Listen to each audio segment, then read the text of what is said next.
पहलगाम कश्मीर का खूबसूरत tourist spot है जहां 22 अप्रैल 2025 को दोपहर के टाइम 5 मिलिटेंट्स ने 26 से ज़्यादा टूरिस्ट को मार दिया। इंडिया के मुताबिक इन 5 मिलिटेंट का ताल्लुक द रेजिस्टेंस फ्रंट से था जिन्होंने AK-47 और M4 के जरिए टूरिस्ट पर हमला किया। इंडियन मीडिया के मुताबिक इन मिलिटेंट्स ने स्पेसिफिकली नॉन मुस्लिम टूरिस्ट को टारगेट किया। इनको टारगेट करते हुए इनके नेम्स और रिलीजन पूछे गए और इवन इनको कलमा पढ़ने को भी कहा गया। कलमा नहीं पढ़ सकता था उसको पॉइंट ब्लैंक पर गोली मार दी गई।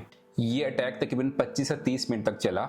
इसमें 26 से ज्यादा लोग मारे गए और 20 से ज्यादा जख्मी हुए। इंडिया के होम मिनिस्टर अमित शाह ने एग्जैक्टली 4 घंटे बाद स्टेटमेंट दी कि ये पाकिस्तान का काम है। इसके साथ ही इंडिया ने इंडस वाटर ट्रीटी को सस्पेंड किया, वाघा बॉर्डर को बंद किया और 48 घंटे के अंदर तमाम पाकिस्तानी जो इंडिया के अंदर मौजूद थे उनको इंडिया से छोड़ जाने का कहा।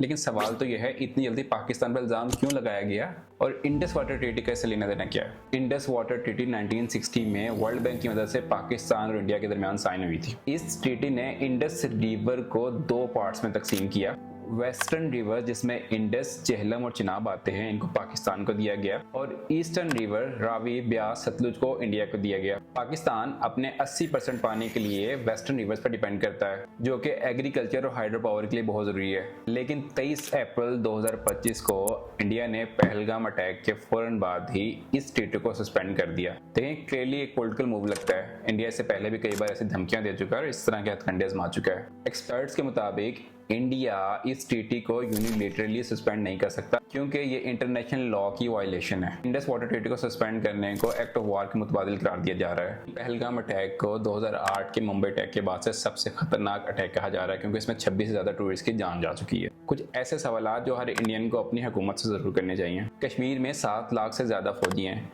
इंटेलिजेंस का सबसे बड़ा नेटवर्क भी कश्मीर में मौजूद है, फिर भी पहलगाम अटैक कैसे हो गया? पहलगाम LOC से तकरीबन 300 से 400 किलोमीटर दूर है। अब क्वेश्चन तो ये बनता है, ये 5 मिलिटेंट्स इतने एडवांस वेपन के साथ LOC से यहाँ तक कैसे आ गए? इन्हें रास्ते में क्यों नहीं पकड़ा गया? देखिए, अटैक दोपहर के टाइम हुआ और एग्जैक्टली 1 घंटे के अंदर पाकिस्तान पर इल्जाम भी लगा दिया गया। मेरा सवाल तो ये है, सिर्फ चंद मिनटों में सिक्योरिटी फोर्सेस ने पहुंचकर कैसे इन्वेस्टिगेशन कंप्लीट कर ली? अब सबसे मेन क्वेश्चन ये है, टेररिस्ट कहाँ गए? कश्मीर में इतनी फोर्सेस हैं फिर भी उन्हें नहीं पकड़ा गया। अगर वो मर गए हैं तो उनकी बॉडीज कहाँ है? DNA टेस्ट किया गया है या नहीं? जब भी इलेक्शंस आते हैं तो ऐसा इंसिडेंट हो जाता है। अब बिहार में इलेक्शंस हैं तो क्या ये वोट बैंक के लिए किया गया है? अब पहलगाम अटैक के बाद कश्मीरियों पर हमले बढ़ चुके हैं, उन्हें फिजिकली हैरेस किया जा रहा है। फार राइट हिंदू ग्रुप उन्हें थ्रेट कर रहे हैं और कई जगहों पर तो फिजिकली असॉल्ट भी किया गया है। देहरादून में तो एक फार राइट हिंदू लीडर ने कश्मीरियों को 10 बजे तक निकलने की धमकी भी दी है। इतना खौफ फैल चुका है कि कश्मीरी स्टूडेंट्स ने खुद को कमरे में बंद तक कर लिया है। देखें, अटैक में इस्तेमाल होने वाले वेपन्स M4 AK-47 थे। ये काफी एडवांस वेपन है जो कि आम इंसर्जेंट्स ग्रुप्स के पास नहीं होते। इन्हें पहलगाम तक लाने के लिए एक सोफिस्टिकेटेड लॉजिस्टिक्स चाहिए, लेकिन कोई एंट्री पॉइंट नहीं मिल सका जहां से ये लोग आए। ना ही कोई CCTV फुटेज, ना कोई इंटेलिजेंस अलर्ट। 25 से 30 मिनट तक ये अटैक लगातार जारी रहा। देखें, ये एक प्योरली इंटेलिजेंस फेलियर है। इंडियंस को अपनी इंटेलिजेंस एजेंसी से ये क्वेश्चंस करने चाहिए। आपको पुलवामा 2019 का अटैक भी याद होगा जिसमें 40 से ज्यादा CRPF के जवान मारे गए थे। उसमें भी इंडिया ने पाकिस्तान पर इल्जाम लगाया था। पुरी में 2019 में आर्मी बेस पर अटैक हुआ और इंडिया ने सर्जिकल स्ट्राइक का नैरेटिव अपनाया। हर बार पैटर्न सेम होता है, पहले अटैक होता है, उसी टाइम कोई फॉरेन डेलीगेट इंडिया में मौजूद होता है और फिर इल्जाम फौरन बगैर किसी इन्वेस्टिगेशन के, बगैर किसी एविडेंस के, कंक्रीट एविडेंस के पाकिस्तान पर लगा दिया जाता है। देखिए, ये जो चीख चेकर इंडिया पाकिस्तान को टेररिस्ट स्टेट कहा जा रहा है कि टेररिस्ट को पनाह देता है, सबसे बड़ा टेररिस्ट को पनाह देने वाले जनाबे वाला आप खुद हैं। BLA के को आप लोग पनाह दे रहे हैं, बलूचिस्तान को आप लगा रहे हैं, TLP के तालिबान को आप पनाह दे रहे हैं, बंगाली मिलिटेंट ग्रुप की फंडिंग भी आपके थ्रू हो रही है। पूरी दुनिया जाती है कौन यहाँ पे टेरर फैला रहा है। इवन कनाडा ने तो आपको डायरेक्ट टेररिस्ट स्टेट तक कह दिया। इस पहलगाम अटैक के बाद सवाल बहुत उठते हैं लेकिन जवाब बहुत कम है। पाकिस्तान सिर्फ इतना कह रहा है कि हमें एक न्यूट्रल इन्वेस्टिगेशन चाहिए।